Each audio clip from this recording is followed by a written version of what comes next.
भारत दुनिया का सबसे बड़ा लोकतांत्रिक देश, जहां अनेकों धर्म, जाति आदि के लोग बसते हैं। विभिन्न प्रकार की भाषाएं बोली जाती हैं। संस्कृति और सभ्यता का बेहतरीन स्वरूप देखने को मिलता है। यह देश हजारों सालों से बनता और बिगड़ता रहा है। अनेकों राजाओं ने यहाँ अपना अपना शासन चलाया। इस कबीलावादी और जातीय परंपरा के चलते ये देश विदेशी हमलावरों और ब्रिटिश साम्राज्य की गुलामी में जकड़ गया। विदेशी हमलावर इस देश को अंदर से खदेड़ते एवं कुचलते रहे, लेकिन 1857 में भारत की ओर से पहली बार अंग्रेजों के खिलाफ विद्रोह छेड़ा गया। इस विद्रोह ने अंग्रेजों की जड़ों को हिलाकर रख दी और भारतीय लोगों में नई ऊर्जा का संचालन किया। ब्रिटिशर्स ने इस विद्रोह को सैनिक विद्रोह का नाम दिया। इस बगावत को मद्देनजर रखते हुए सन 1892 में भारतीय सेना का पहला पुनर्गठन किया गया, जो कि जाति, क्षेत्र, धर्म एवं नस्ल के आधार पर था, जिसका मूल भाव उन जातियों को संरक्षण देने का था जिन्होंने 1857 की क्रांति में अंग्रेजों का साथ दिया। इस सैन्य पुनर्गठन का सिद्धांत रॉयल इज लॉयल एवं नेवर ट्रस्ट अननोन के आधार पर किया गया तथा भारतीयों की निष्ठा जाति, धर्म और क्षेत्र तक सीमित रहे, जिससे आगे बगावत ना हो। ब्रिटिश शासन के दिनों में विशेष रूप से प्रथम एवं द्वितीय विश्व युद्ध के दौरान भारतीय सेना न केवल भारत में बल्कि अन्य स्थानों में भी ब्रिटिश बलों के लिए अत्यधिक सहायक सिद्ध हुई।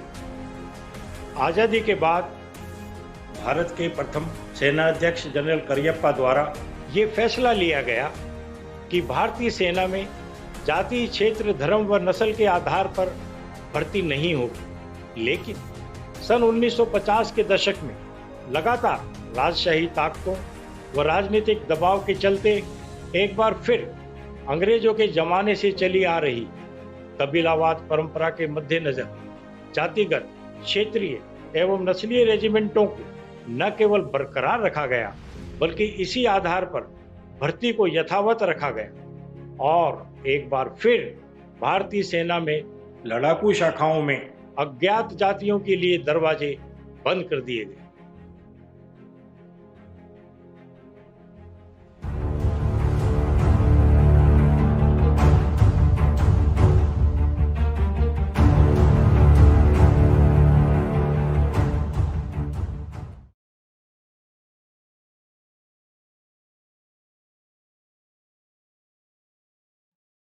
मैं डॉक्टर ईश्वर सिंह यादव पिछले 40 सालों से इस बात के लिए संघर्षरत हूँ कि भारतीय सेना में जाति, क्षेत्र और धर्म के आधार पर भर्तियाँ क्या संविधान सम्मत हैं, कानून सम्मत हैं।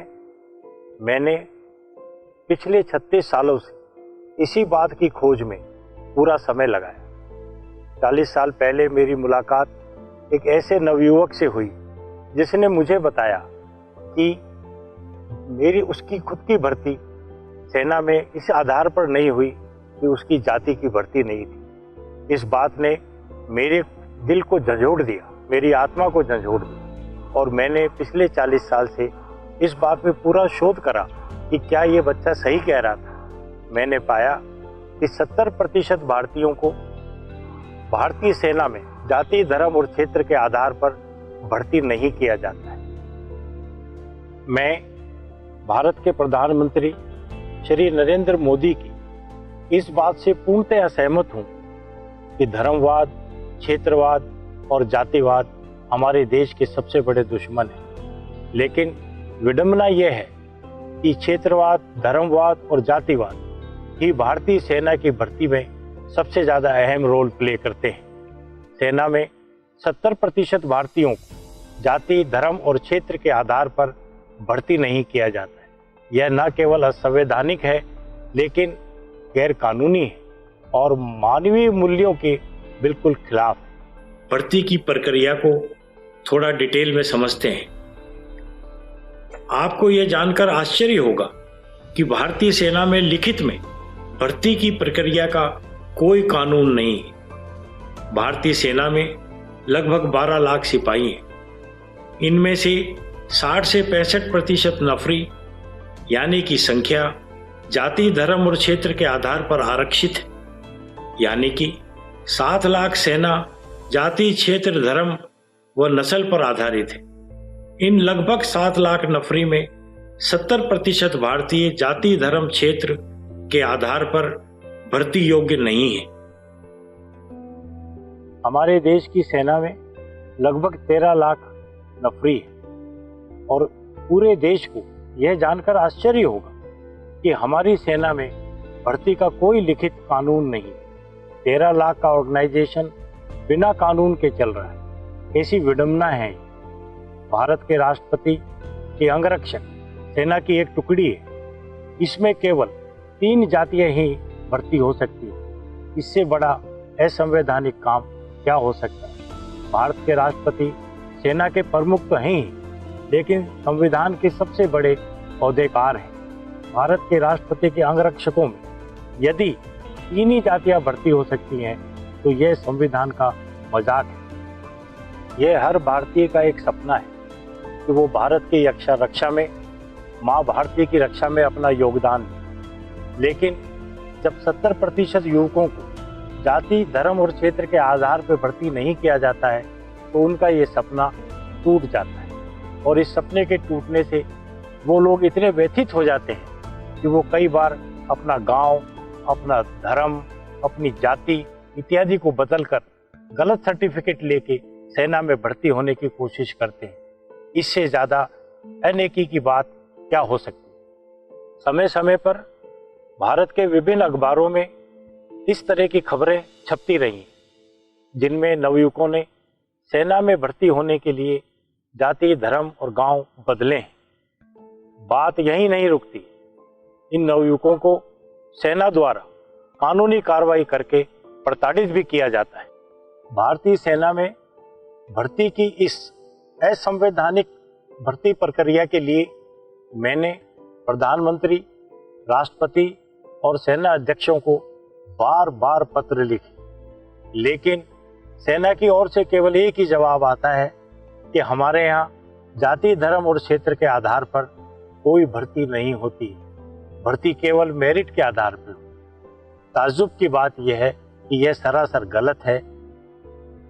सेना में भर्ती की जटिल प्रक्रिया को समझने के लिए हमने आरटीआई का सहारा लिया। पहली आरटीआई में हमने सेना से पूछा कि सेना में भर्ती के कोई कायदे, कानून या नियम हो तो हमें दिए जाएं। हमें सेना ने बताया कि भर्ती के कोई भी कायदे, कानून लिखित में नहीं है। इसी प्रकार एक और आरटीआई में हमने सेना से पूछा कि जाति आधारित रेजिमेंटों में, जैसे कि सिख रेजिमेंट में, क्या एक ब्राह्मण भर्ती हो सकता है as a general duty soldier, यदि वह बाकी सारी शर्तें पूरी करता हो या योग्यता पूरी करता हो। सेना ने जवाब दिया नहीं। तीसरी आरटीआई में हमने पूछा कि इसी प्रकार एक जातीय रेजिमेंट में, जैसे कि सिख रेजिमेंट में, अहीर भर्ती हो सकता है यदि वो बाकी सब आवश्यक शर्तों को पूरा करता हो। सेना ने जवाब दिया नहीं। इससे साफ होता है कि सेना में जिस जाति की रेजिमेंट है उसी के लोग भर्ती होते हैं। इसी प्रकार 70% भारतीयों को जाति, धर्म और क्षेत्र के आधार पर भर्ती नहीं किया जाता है, क्योंकि जिसकी रेजिमेंट नहीं है उसकी भर्ती नहीं। भारतीय सेना में कुल 19 ब्रांचेज हैं, जिसमें कि 14 ब्रांचेज हेल्पिंग आर्म्स के नाम से जानी जाती हैं, यानी कि वो ब्रांचेज जो सेना की लड़ने में मदद करती हैं। इन हेल्पिंग आर्म्स में जितनी वैकेंसी निकलती हैं उन्हें भारत के विभिन्न प्रांतों की आबादी के हिसाब से बांट दिया जाता है। इससे काबिल नवयुवकों को समान अवसर प्राप्त नहीं होते हैं। यह प्रक्रिया भी असंवैधानिक है, गैर कानूनी। 5 ब्रांचेस जो हैं वो फाइटिंग आर्म्स के नाम से जानी जाती है, यानी कि जो युद्ध में सीधा सीधा भाग लेती। फाइटिंग आर्म्स में केवल उन्हीं जातियों की या उन्हीं क्षेत्र के लोगों की भर्ती होती है जिनकी की रेजिमेंट्स हैं। इसलिए आपने देखा होगा कि ज़्यादातर रेजिमेंट्स जो हैं वो पहाड़ी क्षेत्रों की है और पहाड़ी क्षेत्रों से आज नौजवान मिल नहीं रहे। इसीलिए वर्तमान सेना अध्यक्ष जनरल रावत ने, जो कि स्वयं पहाड़ी हैं, ने पहाड़ी क्षेत्रों के युवकों के लिए लंबाई 3 सेंटीमीटर घटा दी। इससे ज़्यादा अन्यायपूर्ण क्या बात होगी। जिन जातियों की या धर्म के लोगों की रेजिमेंटें हैं उनकी इतनी भर्ती आती है कि उनके जो है लायक युवक नहीं मिलते हैं। इसलिए सेना की ओर से इन क्षेत्र, इन जातियों और इन धर्म के लोगों के लिए स्पेशल रिक्रूटमेंट ड्राइव चलाई जाती है।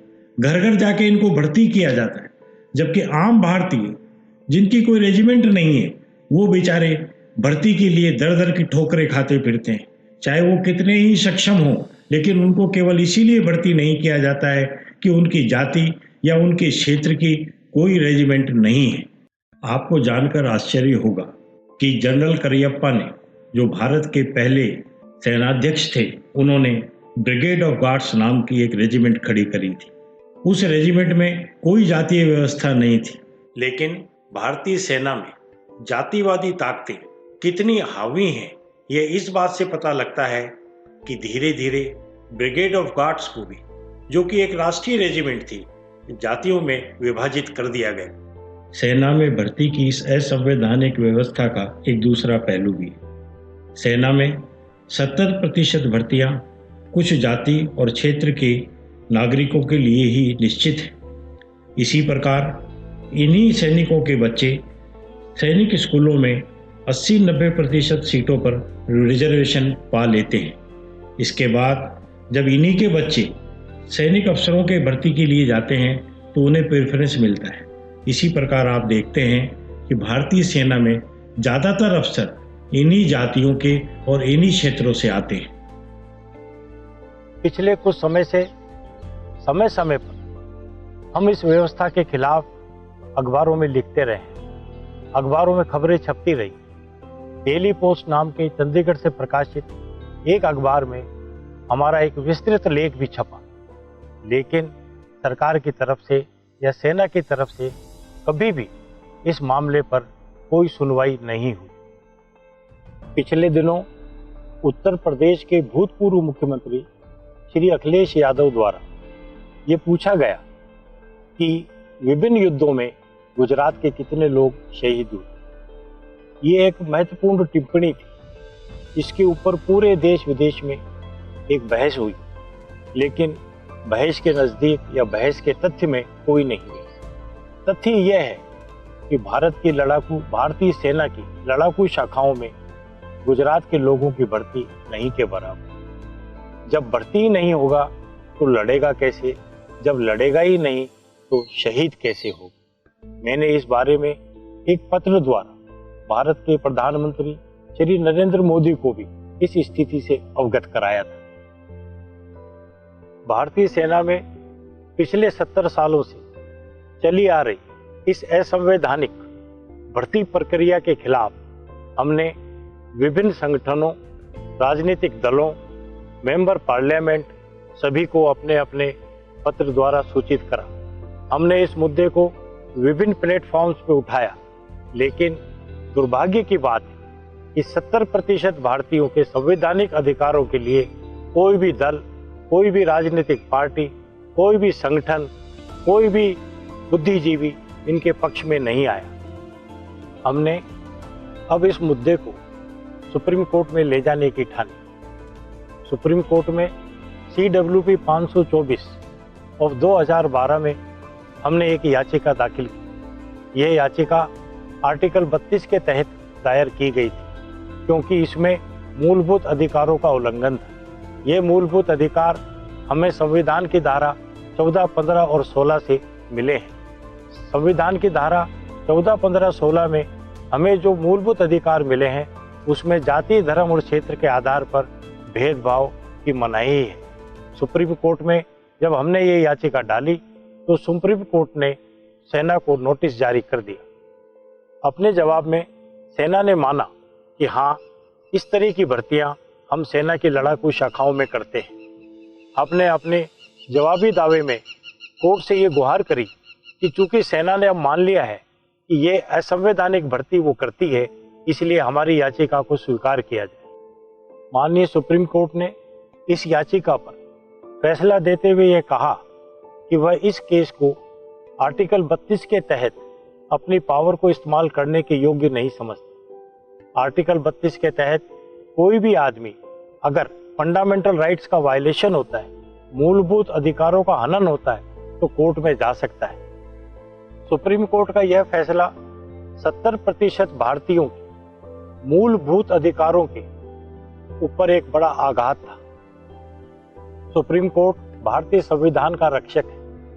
हर न्यायाधीश एक ओथ के द्वारा एक ओथ लेता है कि हम भारतीय संविधान की रक्षा करेंगे, लेकिन इस फैसले में सुप्रीम कोर्ट 70% भारतीयों के संवैधानिक अधिकारों की रक्षा करने में असफल रहा। ये अपने आप में एक बड़ा विडंबनापूर्ण और चिंताजनक है। इस फैसले में सुप्रीम कोर्ट ने कोई कारण नहीं दिया कि वो अपने अधिकारों का प्रयोग क्यों नहीं करना चाहता है। यह संविधान का अपमान था और सुप्रीम कोर्ट ने न्यायिक फैसला नहीं देकर मामले से पीछा छुड़ाने की कोशिश की और पूरा मामला खुला का खुला छोड़ दिया। इस फैसले के बाद भी हमने धैर्य नहीं खोया।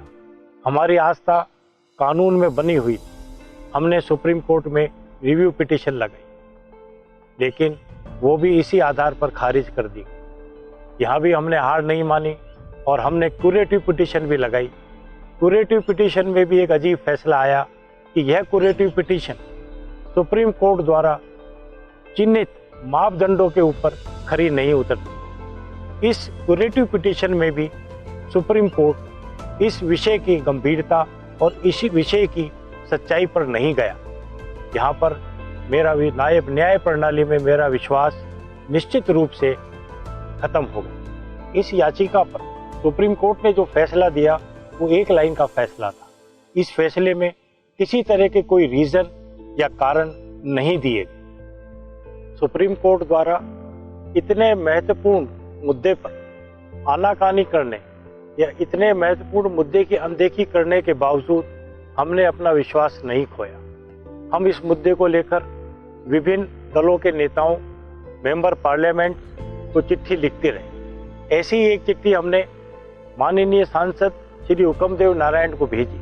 श्री हुक्मदेव नारायण ने हमारी इस चिट्ठी रक्षा मंत्री श्री मनोहर पार्रिकर को प्रेषित की। उन्होंने कहा कि भारतीय संविधान इसकी इजाज़त नहीं देता है और भारतीय सेना की यह जो पद्धति है भर्ती की, यह संविधान सम्मत नहीं है। श्री पार्रिकर ने अपने जवाब में इस चिट्ठी पर एक अजीबोगरीब जवाब दिया।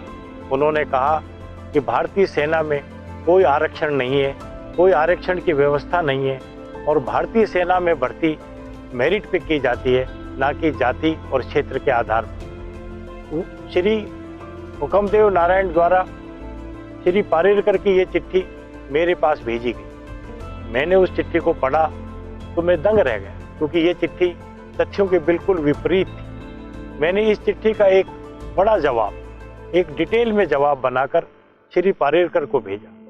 श्री पार्रिकर ने मेरे जवाब को पढ़ा और उन्होंने मुझे मिलने के लिए कहा। तत्कालीन रक्षा मंत्री श्री मनोहर पार्रिकर से हमारी ये मुलाकात बड़ी सार्थक रही।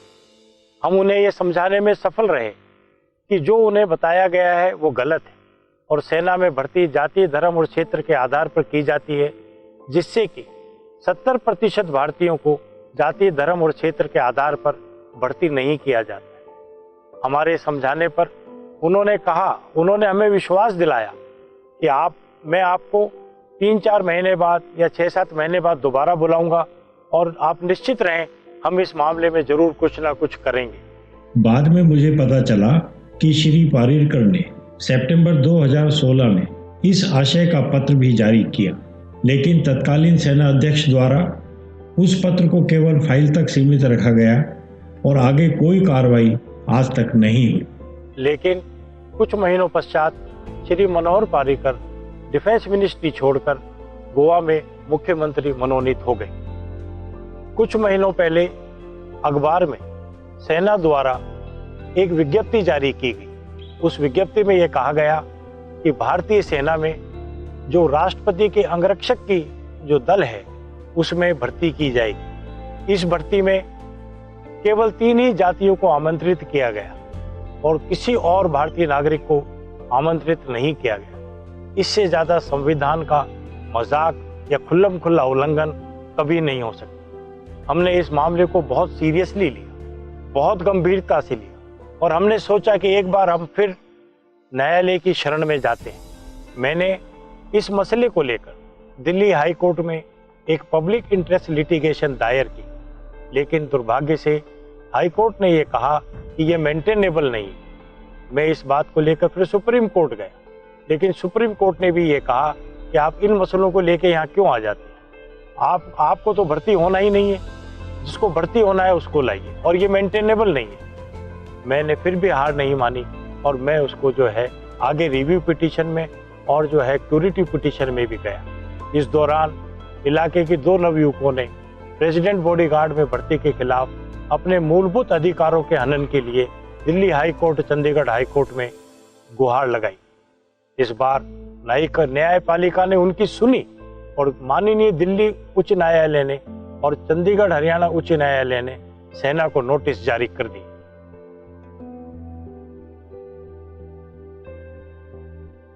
आज हम बात कर रहे हैं इंडियन आर्मी रिक्रूटमेंट पॉलिसी के बारे में। आमतौर पर अक्सर हम बात करते आए हैं इंडियन आर्मी की शौर्य गाथाओं के बारे में, लेकिन शायद ये पहली बार होगा जब हम बात करेंगे इंडियन आर्मी के बारे में, विशेष तौर पर इंडियन आर्मी रिक्रूटमेंट पॉलिसी, भर्ती प्रक्रिया के बारे में। The unconstitutional recruitment in Indian army. भारतीय सेना में लड़ाकू शाखाओं में भर्ती प्रक्रिया असंवैधानिक किस प्रकार है? देखिए, भारतीय सेना में 12 लाख से 13 लाख का भारतीय सेना एक ऑर्गेनाइजेशन है और इतनी बड़ी संख्या में जो ऑर्गेनाइजेशन है उसमें भर्ती का कोई कानून लिखित में नहीं। अपने आप में ये अवैधानिक है, अपने आप में ये इलीगल है, अपने आप में ये अनकॉन्स्टिट्यूशनल। एक दूसरी बात क्या है कि हमारे यहाँ रेजिमेंटल सिस्टम है और हर रेजिमेंट के अंदर जो है या तो जाति पर आधारित है या क्षेत्र के आधार पर आधारित है या धर्म पर आधारित है। और जिस रेजिमेंट में जिस जाति के लोग हैं, अगर वो रिटायर होते हैं, डेथ होती है या शहीद होते हैं, तो उसी जाति के, उसी क्षेत्र के और उसी धर्म के लोग उसमें जाते हैं। इसका मतलब ये हुआ कि जो भी वैकेंसीज निकलती हैं वो उन्हीं जाति, उन्हीं धर्म और उन्हीं क्षेत्र के लोगों के लिए आरक्षित है, वो रिजर्व्ड है। इससे क्या होता है कि जिन जातियों के नाम, जिस क्षेत्र के नाम, जिस धर्म के लोगों के नाम कोई रेजिमेंट नहीं है, उनकी कोई भर्ती ही नहीं है। हमारा देश संविधान से चलता है, हमारा देश बिना संविधान के नहीं चलता। संविधान में जितने प्रदत्त कानून हैं, जितने कानून हैं, उसके आधार पर चलता है। हमारे संविधान के अनुच्छेद 14, 15, 16 में मूलभूत अधिकारों की गारंटी दी हुई। ये फंडामेंटल राइट है कि किसी भी व्यक्ति को जाति के आधार पर, क्षेत्र के आधार पर और धर्म के आधार पर उसके साथ कोई भेदभाव नहीं किया जाए। जबकि ये जो पूरी प्रक्रिया है ये भेदभाव पे ही आधारित है, जिसमें जाति, धर्म और क्षेत्र के आधार पर 70% भारतीयों को रिक्रूटमेंट के लिए योग्य नहीं समझा जाता है। ये टोटली असंवैधानिक है, अमानवीय है, ये रेसिस्ट है, ये नस्ल भेदी है। इससे इंटरनेशनल उसमें भी हम जो है अपने सिर को जो है मतलब ऊंचा नहीं उठा सकते, हम गर्व महसूस नहीं करते। बेसिकली आप ये चाहते हैं कि जो मेरिट बेसिस रिक्रूटमेंट होना चाहिए वो बेसिकली नहीं हो रहा। बिल्कुल सही कहा आप। पूरा जो रिक्रूटमेंट है वो पारदर्शी होना चाहिए, एक जाति पे आधारित नहीं होना चाहिए। जाति कभी भी जो है कोई मतलब मेरिट नहीं हो सकती, जाति जो है कोई क्वालिफिकेशन नहीं हो सकती। इक्वालिटी की मतलब अगर हम बात करें सर, तो जैसे किसी भी युवक की उस योग्यता के आधार पर उनकी भर्ती होनी। देखिए, ये आर्मी के ऊपर है। आर्मी अपने मापदंड, अपने पैरामीटर्स, अपनी योग्यता चाहे कितनी ही निर्धारित करे, हमें उससे कोई लेना देना नहीं। लेकिन जाति मेरिट नहीं हो सकती, क्षेत्र मेरिट नहीं हो सकता और धर्म मेरिट नहीं हो सकता और रंग मेरिट नहीं हो सकता। बिल्कुल, बड़ी सीधी सी बात। ये असंवैधानिक है और एक मानवीय क्रूरता है। सर, जैसा कि हमने देखा, संविधान मुताबिक हमारे देश में भर्ती प्रक्रिया असंवैधानिक है और अभी हाल ही में इसी मामले में, इसी बारे में एक मामला उभरकर हमारे सामने आया जब 2 युवकों ने इसी असंवैधानिक और गैर कानूनी व्यवस्था से कुंठित होकर कोर्ट का दरवाजा खटखटाया। उन्होंने हाल ही में भर्ती के दौरान इस चीज को फेस किया और फिर गुहार लगाई। तो इसके बारे में हम जानना चाहेंगे कि आपकी क्या राय है। देखिए, जिस मामले की बात आप कह रहे हैं, जी, ये राष्ट्रपति के अंगरक्षकों की भर्ती का मामला है। राष्ट्रपति के अंगरक्षक सेना की ही एक टुकड़ी है, the president's bodyguard. President's body जी, और उसमें केवल 3 जातियों को ही भर्ती किया जाए। ये अभी हाल में बिल्कुल नया है सर, ये हमारे लिए भी, इनफैक्ट हमें भी इस बारे में नहीं पता था। जी, यानी ऐसा पूरे जो फाइटिंग आर्म्स हैं, जो लड़ाकू शाखाओं में, सब में ऐसा ही होता है लगभग। लेकिन इस केस में क्या हुआ कि अखबार में जो एडवर्टाइजमेंट आया, उस एडवर्टाइजमेंट में साफ साफ लिखा था, सेना की तरफ से जो विज्ञप्ति आई उसमें साफ साफ लिखा था कि केवल 3 जातियों के ही नवयुवक भर्ती के लिए अप्लाई करें और इतनी तारीख को दिल्ली में राष्ट्रपति भवन में इकट्ठे हों।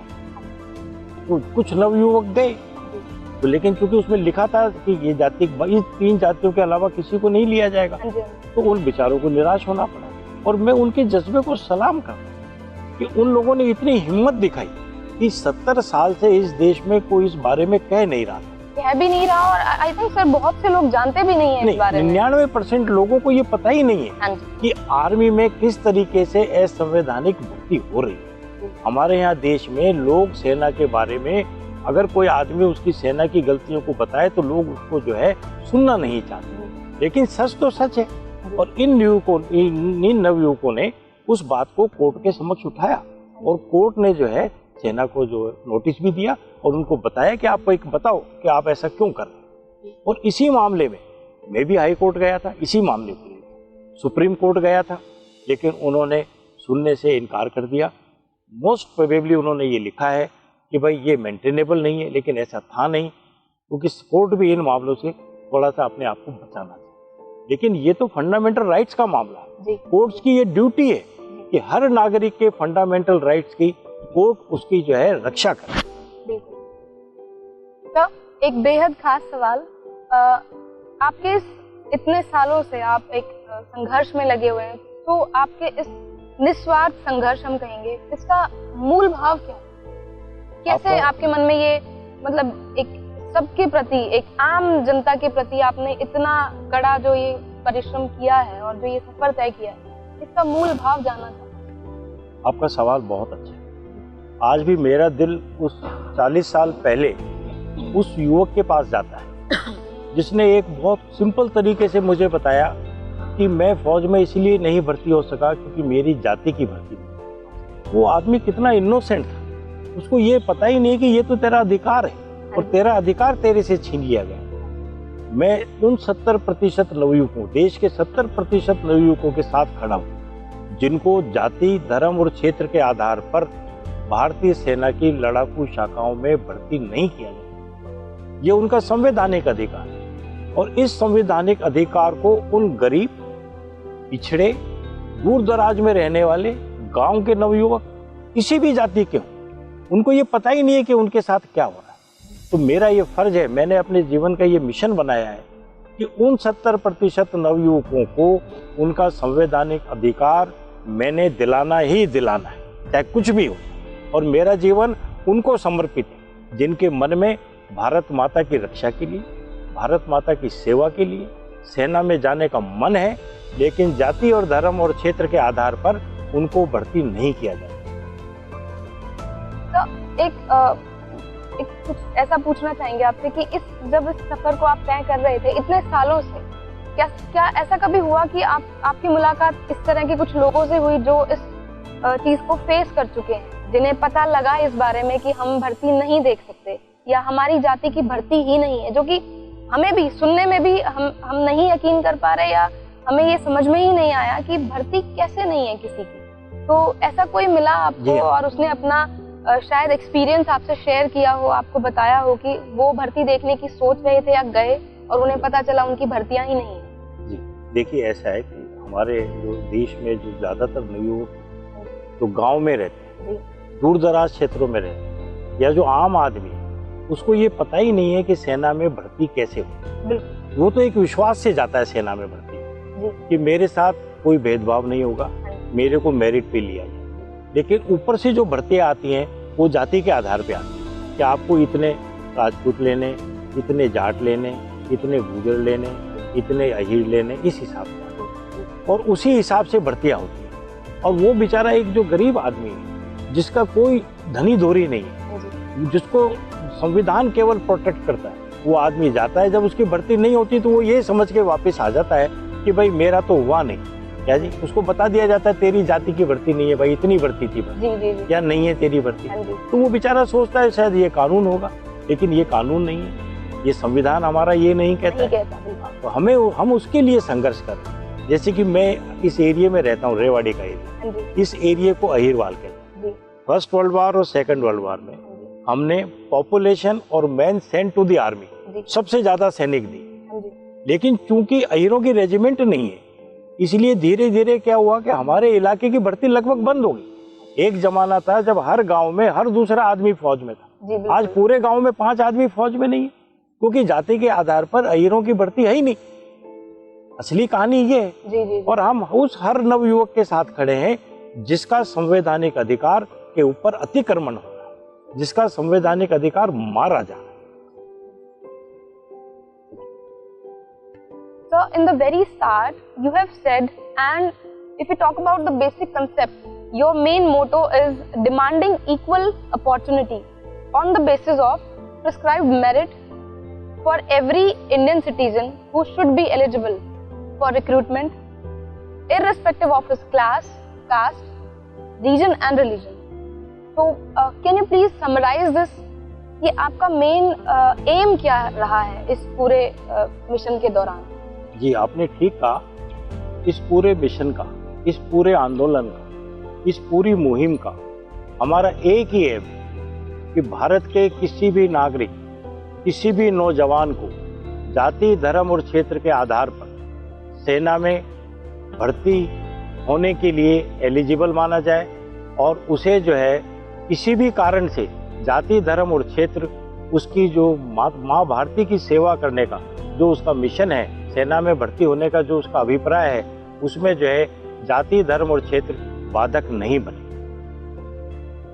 सर, आपके साथ जितनी भी हमारी बातचीत रही, ये बेहद अच्छी और कुछ ना कुछ हमें सीखने को, जानने को मिला। और बेशक हम ये चाहेंगे कि आपका ये जो निस्वार्थ संघर्ष है, इसमें आपको सफलता मिले, आपको सुना जाए, समझा जाए, और जो आप नवयुवकों के लिए, जो आज की आम जनता के लिए आप ये कर रहे हैं, इसमें आपको सफलता मिले। आपका बहुत बहुत धन्यवाद। हम ये चाहते हैं कि भारत का हर नागरिक इस मुहिम में खड़ा हो और अपने अधिकारों के लिए लड़े, और सब जो है हम सब मिलकर माँ भारती की सेवा और उसके लिए सेना में भर्ती होने का सबको अधिकार दिला सकें। Thank you sir, thank you so much.